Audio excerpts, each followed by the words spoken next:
You don't always plan to become a landlord. Sometimes life just throws you in that direction and you go with it. That's what happened to me. In my mid-20s, I bought my first property, a humble little abode that seemed perfect at the time. I moved in, made it my own, and life was good. But as John Lennon wisely said, life is what happens when you're busy making other plans. I met a girl, decided to move out with her, who, spoiler alert, became my lovely wife.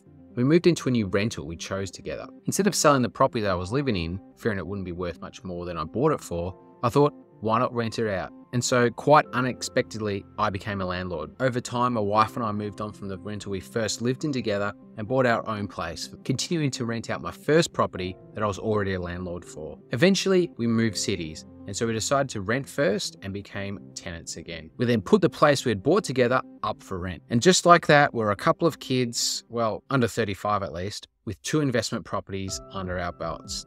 But that was never the plan. And the thing is, along the way, we found that being a landlord isn't as glamorous or as easy as it seems. It's not just sitting back and watching the rent money roll in. It's worrying about whether your tenants will pay on time, getting calls about a broken oven or a leaky shower head that you need to fix ASAP. It's keeping track of maintenance costs, email chains with property managers. At any moment, your tenants could decide to move out, leaving you with a vacant property and no rental income.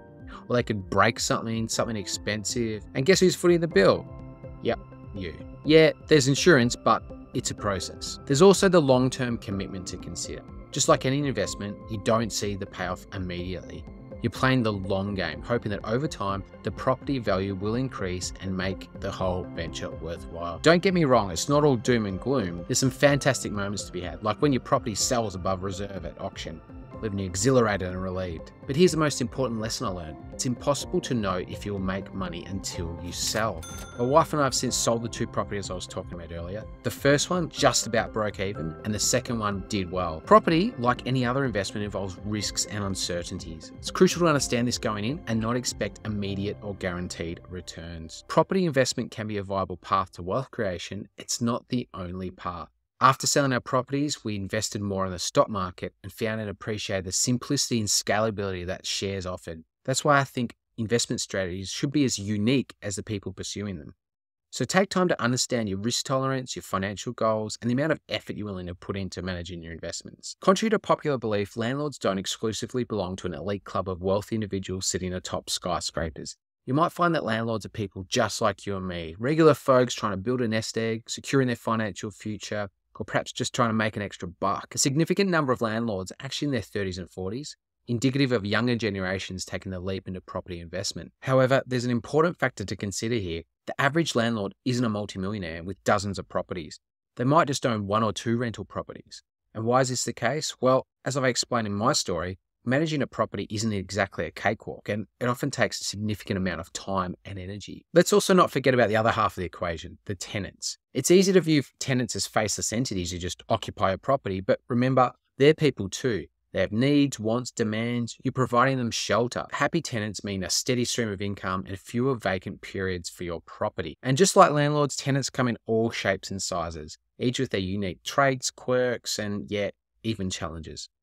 Knowing how to deal with tenants is an art form in itself and requires patience, understanding, and a fair dose of tact. The life of a landlord isn't an easy one, but that doesn't mean it isn't rewarding. It's just different from what most people expect. It involves taking on a range of responsibilities, being patient, and learning to deal with people and their myriad of needs. There's no problem with thinking you might be cut out for it. There are plenty of other investment opportunities out there that could be a better fit for you. But if you've got what it takes to wear the landlord hat and navigate the ups and downs of property investment, then by all means, give it a shot. I've done it, and it's been great. It could be the journey that brings you not just financial rewards, but invaluable lessons in patience, negotiation, and people management. And who knows, you might just find out that being a landlord suits you just fine. Before you dive headfirst in this journey, here's some things that you might want to think about. First, ask yourself, are you a people person? As a landlord, you'll have to deal with a wide variety of individuals, from tenants to property managers to repair contractors. Interpersonal skills are key. Second, how well do you handle stress? Owning a property isn't always smooth sailing. From unexpected repairs to tenants, these moments can test your patience and resilience. Then third, consider the financial aspects. Do you have enough savings for unexpected expenses? Are you prepared to go months without a rental income if your property stays vacant? Property investment isn't just about raking in the cash. It's all about managing risk and uncertainty. One quick thing that I want to point out as well that I think made a difference when we were investing in property was that we lived in both of our properties before converting them to investments. That way we could pay down some of the principal and also do some improvements while living in the properties. I feel that this was a big driver for us remaining neutral or positively geared and getting the returns that we got. This might have seemed like a bit of an anti-property rant, but the point I wanted to share was that becoming a landlord is more than just buying a property and collecting rent. It's about creating a comfortable and safe environment for your tenants, juggling multiple responsibilities, and yes, dealing with an occasional headache. But by the end of the day, when you see your investment growing, providing not only a steady income source, but also a sense of achievement, you might just find that it's all worth it. Remember, every landlord's journey is unique. There's no right or wrong way to do it, only your way. So buckle up, be prepared for an exciting ride, and live that landlord life.